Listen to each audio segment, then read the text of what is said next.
हमलों से ईरान की जोहरी तंसीबात और उसकी सिक्योरिटी को शदीद नुकसान पहुंचा है, मगर अब तक किसी ताबकारी के शवाहिद नहीं मिले।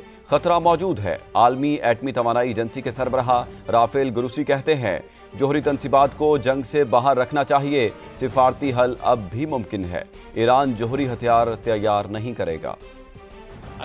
हमलों से ईरान की जोहरी तंसीबात और उसकी सिक्योरिटी को शदीद नुकसान पहुंचा है, मगर अब तक किसी ताबकारी के शवाहिद नहीं मिले। खतरा मौजूद है। आलमी एटमी तवानाई एजेंसी के सरबराह राफेल ग्रोसी कहते हैं, जोहरी तंसीबात को जंग से बाहर रखना चाहिए। सिफारती हल अब भी मुमकिन है। ईरान जोहरी हथियार तैयार नहीं करेगा।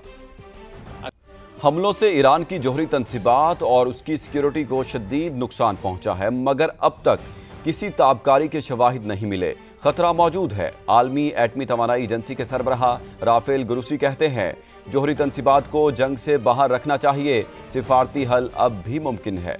ईरान जोहरी हथियार तैयार नहीं करेगा।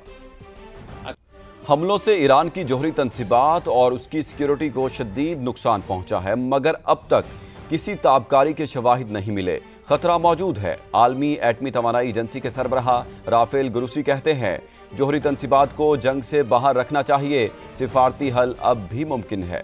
ईरान जोहरी हथियार तैयार नहीं करेगा।